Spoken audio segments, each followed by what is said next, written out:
Hello friends, welcome back to our channel aspirant study guide. ఎలా ఉన్నారండి? అందరూ బాగున్నారు కదా? చాలా రోజుల క్రితం అయితే వీడియో నేను పెట్టాను. కొన్ని కారణాల వల్ల వీడియోస్ అయితే పెట్టడం లేదండి. ప్రజెంట్ అయితే ఇప్పుడు టెట్ అండ్ డిఎస్ ఎగ్జామ్స్ అయితే రాబోతున్నాయి కదా, సో ప్రిపేర్ అయ్యే వాళ్ళకి ఉపయోగపడాలనే ఉద్దేశంతో మరలా వీడియోస్ అయితే స్టార్ట్ చేస్తున్నాను. ఈరోజు ఈ వీడియోలో ధ్వని టాపిక్కి సంబంధించి కొన్ని బిట్స్ అయితే నేను నా దగ్గర ఉన్నటువంటి మెటీరియల్ కొన్ని బిట్స్ అయితే మీతో డిస్కస్ చేయబోతున్నానండి. వీడియోని స్కిప్ చేయొద్దు, స్టార్టింగ్ నుంచి ఎండింగ్ వరకు చూడండి. మీకు టెట్ అండ్ డిఎస్సికి ఖచ్చితంగా ఉపయోగపడతాయి. ఫస్ట్ బిట్ అయితే చూద్దాము. కింద పేర్కొన్న వాటిలో ఏది సంగీత వాయిద్య పరికరము కానిది? హార్మోనియం, తబలా, వేణు, ట్రాఫిక్ అనేది ఏంటండి? ఇది తబలా కాదు, ఇది వాయిద్యము కాదు. So fourth option answer. ఒక వస్తువు మధ్యమ స్థానానికి ముందుకు మరియు వెనుకకు లేదా పైకి మరియు కిందికి చేసే చలనంను ఏమంటాము? ఇక్కడ ఆప్షన్స్ ఏంటండి? కంపన చలనము, రేఖీయ చలనము, వృత్తాకార చలనము, అలానే కంపన లేదా వృత్తాకార చలనము. ఇక్కడ ఆన్సర్ కంపన చలనము. ఏంటండి ఇది? కంపన చలనము. మధ్యమ స్థానం నుంచి ముందుకి వెనుకకి అలానే పైకి కిందికి చేసే చలనంను ఏమంటామంటే కంపన చలనము అంటాము. నెక్స్ట్, ధ్వనిని ఉత్పత్తి చేసే వస్తువును తాకినప్పుడు గమనించగలిగేది ఏంటి? ఒక వస్తువు ధ్వని క్రియేట్ చేస్తున్నప్పుడు మనం దాని నుంచి ఏం అబ్జర్వ్ చేయొచ్చు? ఆప్షన్ 1 విద్యుద్ఘాతం, స్థితి మార్పు, కంపనం, మెరుపులు. ఆన్సర్ ఇది అందరికీ తెలిసే ఉంటుంది కదండి. ఆన్సర్ కంపనం. అంతే కదా? సౌండ్ ప్రొడ్యూస్ చేసే ఏదైనా వస్తువుని మనం పట్టుకోగానే మనకి కొంచెం వైబ్రేషన్ అనేది ఫీల్ అవుతున్నాం కదా, సో దాన్ని ఏమంటారు? కంపనం. క్రింద పేర్కొన్న ప్రవచనాల్లో ఏది సరైనది? కంపించే వస్తువు ధ్వనిని ఉత్పత్తి చేస్తుంది. ఇది కరెక్టే కదండి. కంపించే వస్తువు ధ్వనిని ఉత్పత్తి చేస్తుంది. అన్ని వస్తువులు చేసే కంపనాల ధ్వనిని మనం వినగలము. ఇది కరెక్ట్ కాదు కదండి. కొన్ని వస్తువులు చేసే కంపనాల ధ్వనిని మాత్రమే మనం వినగలము. అన్ని వస్తువులు చేసే కంపనాల ధ్వనిని మనము వినలేము. ఇక్కడ ఆన్సర్ ఏమవుతుంది? ఆప్షన్స్ ఏమిచ్చారు? ఏ మాత్రమే, బి మాత్రమే, ఏ మరియు బి రెండు కూడా, ఏ మరియు బి రెండు కాదు. ఇక్కడ ఆన్సర్ ఏమవుతుందంటే ఏ మాత్రమే. అంటే కంపించే వస్తువు ధ్వనిని మాత్రమే మనం వినగలము. అన్ని వస్తువులు చేసే కంపనాల ధ్వనిని మనము వినలేము. ఫర్ ఎగ్జాంపుల్, చిన్న చిన్న ఈగలు, దోమలు ఇవి ఉంటాయి కదండి, అవి చేసే తిమింగిలాలు, ఏనుగులు, నెక్స్ట్ ఇవి ఉంటాయి గబ్బిలాలు, ఇవి చేసే ధ్వని మనమైతే వినలేము కదా. అలాగా కొన్ని వస్తువులు చేసే ధ్వనిని మనం వినలేము. కాబట్టి అన్ని వస్తువులు చేసే కంపనాల ధ్వనిని మనం వినగలము అన్నారు. కాబట్టి ఇది రాంగ్. కొన్ని కంపనాలు కంపించవు, కొన్ని కంపనాలు కనిపించవు. ఎందుకంటే వాటి కంపన పరిమితి తక్కువ, కంపన పరిమితి ఎక్కువ, పిచ్ తక్కువ, పిచ్ ఎక్కువ. ఇక్కడ ఆన్సర్ కంపన పరిమితి తక్కువ. కొన్ని కంపనాలు కనిపించవు ఎందుకంటే వాటి కంపన పరిమితి తక్కువ. కాబట్టి మనము వాటి యొక్క కంపనాలను మనము అబ్జర్వ్ చేయాలంటే వాటి యొక్క కంపన పరిమితి ఎలా ఉండాలండి? ఎక్కువగా ఉండాలి. అవి మనము అబ్జర్వ్ చేయలేకపోతున్నాము అని అంటే వాటి యొక్క కంపన పరిమితి అనేది తక్కువ. పక్కన చూపబడిన ప్రయోగం ద్వారా మనం నిర్ధారించే అంశం. ఇక్కడ ఏంటండి? ఒక బాటిల్ తీసుకొని ఫోన్ వేశారు, పైన క్లోజ్ చేశారు, చిన్న చిన్న హోల్స్ అయితే పెట్టారండి. ఇప్పుడు క్లోజ్ చేసి ఉంచాము అని అంటే కనుక మనకి ఎటువంటి సౌండ్ వినిపించదు. కానీ ఇక్కడ హోల్స్ అనేవి ఉండటం వలన వీటి నుంచి సౌండ్ అయితే బయటికి వస్తూ ఉంది. దీన్ని బట్టి మనం ఏం చెప్పొచ్చు అంటే ధ్వనికి శక్తి అనేది ఉంది. ధ్వనికి శక్తి అనేది ఉంది. మీరు టెక్స్ట్ బుక్స్ చూస్తే డిఎస్సికి ప్రిపేర్ అవ్వడానికి అకాడమీ టెక్స్ట్ బుక్ నుంచి మనకి మెటీరియల్ అయితే ప్రిపేర్ చేశారండి. సో కాబట్టి మీరు ఇలాంటి బుక్స్ అయితే ఒకటి తెచ్చుకున్నారని అంటే కనుక ఖచ్చితంగా మీకు యూజ్ అవుతుంది. చూడండి, తెలుగు మరియు సంస్కృత అకాడమీ ఆంధ్రప్రదేశ్ అంటే మన ఏపీకి సంబంధించి అకాడమిక్ టెక్స్ట్ బుక్స్కి సంబంధించిన సిలబస్. సో కాబట్టి ఈ బుక్ ఒకటి తెచ్చుకొని టాపిక్ అనేది రివైజ్ చదువుకున్న తర్వాత ఒకసారి ఇలా బిట్స్ అయితే ప్రాక్టీస్ చేసుకోండి. ఓకేనా ఫ్రెండ్స్? ఇక్కడ చూడండి నెక్స్ట్ బిట్. సితార్లో కనిపించే ప్రధాన భాగం. సితార్లో కనిపించే ప్రధాన భాగం సాగదీసిన పొర, సాగదీసిన తీగ, ప్లాస్టిక్ లేదా కొబ్బరి పీకాలు, అసలు ఇవైతే ఉండవు కదా, పలుచని ఇనుప రేకు. ఇక్కడ ఆన్సర్ ఏంటండి? కంపించే ప్రధాన భాగము సాగదీసిన తీగ. సితార్ పైన తీగ అనేది ఉంటుంది కదా, అది సాగదీసి వాళ్ళు టైట్గా కట్టడం వల్ల మనం ఎప్పుడైతే దాన్ని టచ్ చేస్తామో అది సౌండ్ అనేది ప్రొడ్యూస్ చేస్తుంది, అంటే వైబ్రేట్ అవుతుంది అనమాట. కింద పేర్కొన్న ఏ సంగీత వాయిద్యానికి సాగదీసిన తీగ కంపన భాగంగా ఉంటుంది. సాగదీసిన తీగ కంపన భాగంగా ఉంటుంది అంటే ఏక్తార. ఇదైతే అందరికీ తెలిసిన బిట్టే ఏక్తార. ప్రక్కపటంలో చూపబడిన సంగీత సాధనం. ఇక్కడ చూస్తున్నారు కదా, ఈ పిక్చర్లో ఏంటి, గ్లాసెస్ 4 తీసుకున్నారు. ఒక గ్లాస్ ఖాళీగా ఉంది. ఒక గ్లాస్లో సగం వాటర్, ఒక గ్లాస్లో దానికన్నా కొంచెం ఎక్కువ వాటర్, ఒక గ్లాస్లో దానికన్నా ఎక్కువ వాటర్. ఇలా గ్లాసెస్ మీద ట్యాప్ చేస్తూ సౌండ్ ప్రొడ్యూస్ చేసేదాన్ని ఏమంటారంటే జల తరంగిణి. జల తరంగిణి. ఇది ఈ పేజీకి సంబంధించినటువంటి బిట్స్ అండి. మరొక పేజీ చూస్తే ఈ పేజీలో బిట్లు అయితే ఒకసారి చూద్దామండి. ఖాళీ ప్రదేశాల ద్వారా ప్రసరించే గాలి కంపనం ద్వారా పనిచేసే వాద్య పరికరం. అంటే ఈ వాద్య పరికరము పనిచేయాలంటే ఏం చేయాలి? గాలి కంపనం ద్వారా పనిచేసే వాద్య పరికరము. జలతరంగిణి, పిల్లనగ్రోవి, మృదంగము, జలతరంగిణి మరియు పిల్లనగ్రోవి. ఆన్సర్ జలతరంగిణి మరియు పిల్లనగ్రోవి. చిట్టిబాబు క్రింది వాద్య కళాకారుడు. అంటే ఏంటి, వీళ్ళు పర్టికులర్గా ఒక వాద్యానికి సంబంధించినటువంటి ఫేమస్ మ్యూజిషియన్స్ అనమాట. సో వీణ. చిట్టిబాబు క్రింది వాద్య కళాకారుడు అంటే వీణకు సంబంధించి. బిస్మిల్లా ఖాన్ క్రింది వాద్య కళాకారుడు. షహనాయి, వీణ, మృదంగము, డప్పు. ఇక్కడ ఆన్సర్ షహనాయి. నిర్దిష్ట క్రమము మరియు పద్ధతిలో ఉత్పత్తి అయ్యే ధ్వనుల కారణంగా డాష్ పుడుతుంది. ఆప్షన్ 1 భాష, లిపి, శాస్త్రం, కుటుంబం. భాష అనేది పుడుతుందండి. నిర్దిష్ట క్రమము మరియు పద్ధతిలో ఉత్పత్తి అయ్యే ధ్వనుల కారణంగా భాష అనేది పుడుతుంది. తేనెటీగల నుంచి మనం వినే శబ్దము దీని కంపనాల వల్ల పుడుతుంది. తేనెటీగల నుండి మనం వినే శబ్దము దేని వల్ల కంపనాలు వస్తాయనంటే అది చేసేటువంటి రెక్కల నుంచి చేసే సౌండ్ వలన. నోరు కాదు, శబ్దపేటిక కాదు, వెంట్రుకలు కాదు, తేనెటీగకు ఉండేటువంటి రెక్కలు, అవి చేసే శబ్దం వల్ల కంపనాలు అనేవి పుడతాయి. మానవునిలో మాటలు డాష్ ద్వారా ఉత్పత్తి అవుతాయి. కర్ణవేరి, కాక్లియా, స్వరపేటిక, శ్రవణ కుహరం. కర్ణవేరి అంటే మనకి ఇది ఎక్కడ ఉంటుందండి? చెవిలో ఉంటుంది. ఇది ఇక్కడ డైరెక్ట్ ఆన్సర్ చూద్దామా? స్వరపేటిక. మానవునిలో మాటలు రావడానికి మెయిన్ కారణం ఏంటంటే స్వరపేటిక అనేది కరెక్ట్గా ఉండాలి. దీని ద్వారానే ఉత్పత్తి అవుతాయి. మానవునిలో స్వరపేటిక డాష్లో ఉంటుంది. చెవి, గొంతు, కడుపు, నోరు. స్వరపేటిక అనేది ఎక్కడ ఉంటుందండి? గొంతులో ఉంటుంది. మనం మాట్లాడుతున్నామంటే గొంతు ద్వారానే కదా. సో మరి ఇంత ఈజీగా అయితే బిట్స్ ఇవ్వలేండి. కాకపోతే మనకి ఇక్కడ ఎక్సర్సైజ్లు ఇచ్చాడు కాబట్టి 1 by 1 చూసుకుంటూ వెళదాము. మానవులలో స్వరపేటిక దీని యొక్క పై చివర ఉంటుంది. మానవునిలో స్వరపేటిక దేని యొక్క చివర ఉంటుంది అనేది క్వశ్చన్. వాయునాళము, కాలేయము, ఊపిరితిత్తులు, ప్రేగు. ఇవన్నీ ఎక్కడుంటాయండి? మనకి శరీరంలో కడుపులో ఉంటాయి కదా. ఇవన్నీ వాయునాళం అనేది స్వరపేటిక యొక్క చివర భాగంలో ఉంటుంది. మానవునిలో ఉండే స్వరతంత్రుల సంఖ్య.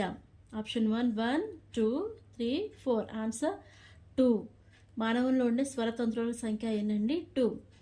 మనము మాట్లాడేటప్పుడు స్వరతంత్రులు ఏ పొజిషన్లోకి రావడం వలన మనము మాట్లాడగలుగుతున్నాము అని అంటే స్వరతంత్రులు అనేవి మూసుకుపోవడం వలన అక్కడ గాలి అనేది కంప్రెస్ అయ్యి మనకి సౌండ్ అనేది బయటికి రిలీజ్ అవుతుంది. కాబట్టి స్వరతంత్రులు మూసుకుపోవడం వలన మనం మాట్లాడగలుగుతున్నాం. క్రింది వాటిలో వేరుగా ఉన్నది. క్రింది వాటిలో వేరుగా ఉన్నది ఏంటండి? ఇక్కడ చూడండి, స్వరపేటిక, వాయునాళము, స్వరతంత్రులు, కర్ణవేరి. ఈ 3 మాటలు మాట్లాడడానికి ఉపయోగపడేవి. కర్ణవేరి ఎక్కడ ఉంటుందంటే చెవిలో కదా. సో కాబట్టి ఇది వేరుగా ఉంటుంది. నెక్స్ట్ కంటిన్యూషన్ చూద్దామండి. పెదవులు కదపకుండా మాట్లాడే కళ. వెంట్రిలాక్విజం, మిమిక్రీ, నాదస్వరము, మైమింగ్. ఇక్కడ పెదవులు కదపకుండా మాట్లాడే కళ ఏంటంటే మిమిక్రీ. డాక్టర్ నేరెళ్ల మాధవ్ దీనిలో సుప్రసిద్ధుడు. ఒక్కొక్కళ్ళు ఒక్కొక్క దానిలో సుప్రసిద్ధంగా ఉంటారు. సో డాక్టర్ నేరెళ్ల మాధవ్ మిమిక్రీలో సుప్రసిద్ధుడు. పక్కపటలో చూపబడిన దారము కప్పు పరికరంలో యానకముగా పనిచేసేది ఏంటంటే ఘనము. ధ్వని దీనిలో వేగంగా ప్రసరిస్తుంది. మనకి పదార్థాలు 3 రకాలుగా తీసుకుంటే ఘన, ద్రవ, వాయు. వీటిలో వేనిలో ధ్వని వేగంగా ప్రసరిస్తుంది అని అంటే ఆప్షన్ 1 ఘనము, ద్రవం, వాయువు, శూన్యం. ఆన్సర్ ఫస్ట్ ఆప్షన్ అండి. ఘనంలో ధ్వని వేగంగా ప్రసరిస్తుంది. పిన్న అనగా ఇది వెలుపలి చెవి భాగాన్ని మనము పిన్న అంటాము. లోపలి చెవిలో గల చిన్న ఎముకల సంఖ్య ఆప్షన్ 1 2, ఆప్షన్ 2 3, ఆప్షన్ 3 4, ఆప్షన్ 4 5. ఎన్ని ఎముకలు ఉంటాయండి? లోపల చెవిలో గల చిన్న ఎముకల సంఖ్య 3. దీనిలో 3 ఎముకలు అయితే ఉంటాయి. లోపల చెవిలో గల సుత్తి ఆకారపు చిన్న ఎముకను ఏమంటారు అంటే సుత్తి ఆకారపు చిన్న ఎముకను ఏమంటారంటే మ్యాలియస్ అంటాము. లోపలి చెవిలో గల యానివిల్ ఆకారపు చిన్న ఎముక పేరు సుత్తి ఆకారపు చిన్న ఎముక పేరు మ్యాలియస్. యానివిల్ ఆకారపు చిన్న ఎముక పేరు ఇంకస్. ఇవి చాలా ఇంపార్టెంట్ వర్డ్స్ అండి. ఓకేనండి. లోపల చెవిలో గల స్టిరప్ ఆకారపు చిన్న ఎముక పేరు ఆల్రెడీ మ్యాలియస్ చూసాము, ఇంకస్ చూసాము. ఈ స్టిరప్ ఆకారపు చిన్న ఎముక పేరు స్టీప్స్. ఏమంటాము? స్టీప్స్. చెవిలో చిక్కనైన ద్రవము ఉండే భాగం మ్యాలియస్, ఇంకస్, స్టీప్స్, కాక్లియా. చెవిలో చిక్కనైన ద్రవము ఉండే భాగాన్ని ఏమంటారంటే కాక్లియా అంటాము. ఓవెల్ విండో కర్ణవేరి భాగంలో డాష్ భాగం మాత్రమే ఉంటుంది. ఎంత భాగం ఉంటుంది అంటే 1/20th భాగం మాత్రమే ఉంటుంది. ఓవెల్ విండో కర్ణవేరిలో 1/20వ వంతు మాత్రమే ఉంటుంది. గొంతులో మాట్లాడినప్పుడు కంపించే భాగము స్వరపేటిక, వాయునాళము, స్వరతంత్రులు, కర్ణబేరి. ఇక్కడ ఆన్సర్ ఏమవుతుందండి? గొంతులో మాట్లాడినప్పుడు కంపించే భాగం ఏంటి? స్వరతంత్రులు. మనం ఆల్రెడీ ఇంతక చూసిన బిట్లో చూసాం కదండి. మాట్లాడడానికి ఉపయోగించేవి ఏంటి? స్వరతంత్రులు. ఇవన్నీ ఉంటాయని చెప్పాను, 2 ఉంటాయి. అలానే చెవిలో ఉండేటువంటి భాగాలు వాటి యొక్క పేర్లు అనమాట. ఇవి కూడా చాలా ఇంపార్టెంట్ అండి. ఇలా 1 వర్డ్ ఆన్సర్ లాగా టెట్లో బిట్స్ అనేవి రావడానికి అయితే అవకాశం ఉంటుంది. సో ఖచ్చితంగా ఈ వీడియో అయితే స్కిప్ చేయొద్దండి. ఎండింగ్ వరకు ఒకసారి అయితే చూడండి. మీకు టైం వేస్ట్ అనుకుంటే వీడియోని ఫాస్ట్ ఫార్వర్డ్లో పెట్టైనా సరే చక్కగా వినండి. మీకు ఖచ్చితంగా ఈ వీడియోస్ అయితే ఉపయోగపడతాయి. అలానే నెక్స్ట్ పేపర్లో ఉన్న బిట్స్ కూడా చూద్దామండి. మీకు వీడియో అయితే క్లియర్గా ఉంది అని అనుకుంటున్నానండి. ఒకవేళ ఏదైనా వర్డ్స్ మీకు కనిపించకపోయినా నేను ఆల్రెడీ వాయిస్ ఇస్తున్నాను కాబట్టి ఇబ్బంది అయితే లేదు. క్వశ్చన్స్ అయితే ఒకసారి చూడండి. పురుషులలో స్వరతంత్రుల పొడవు 20 సెంటీమీటర్స్, 10 సెంటీమీటర్స్, 10 మిల్లీమీటర్, 20 మిల్లీమీటర్స్. స్వరతంత్రుల యొక్క పొడవు అనేది అందరిలో ఒకేలా ఉండదండి. పిల్లలకి వేరే ఉంటుంది, పెద్దవాళ్ళకి వేరే ఉంటుంది, అలానే వృద్ధాప్యంలో ఉన్న వాళ్ళకి వేరే ఉంటుందన్నమాట. ఇక్కడ పురుషులలో స్వరతంత్రుల యొక్క పొడవు ఎంత ఉంటుంది అన్నారు. Answer 20 millimetres. మహిళలలో స్వరతంత్రుల పొడవు 20 centimetres, 15 centimetres, 15 millimetre, 20 millimetre. Answer third option అండి, 15 మిల్లీమీటర్స్. మహిళలో స్వరతంత్రుల యొక్క పొడవు అనేది 15 మిల్లీమీటర్స్ ఉంటుంది. పురుషులలో 20 మిల్లీమీటర్స్ ఉంటుంది. ఇప్పుడు పురుషులు, స్త్రీలు వీళ్ళిద్దరిని కంపేర్ చేస్తే ఎవరి యొక్క స్వరతంత్రుల యొక్క పొడవు ఎక్కువ అండి?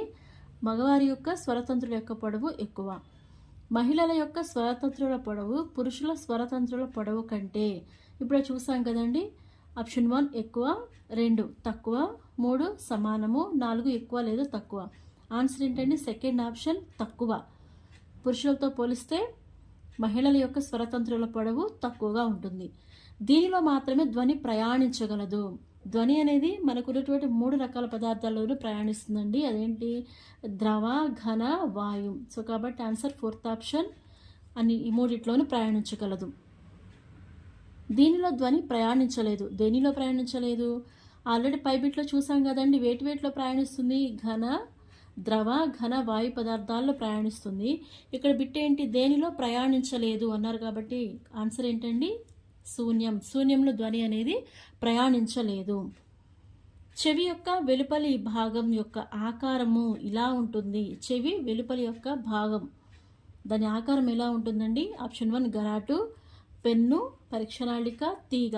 ఏ ఆకారం అండి? గరాటు ఆకారము.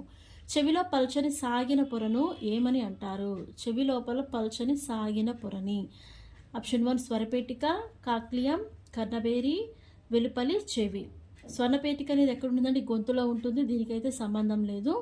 కాక్లియా చెవి లోపలి ద్రవం ఉండే భాగాన్ని కాక్లియా అంటాము. ఇది వెలుపలి భాగం.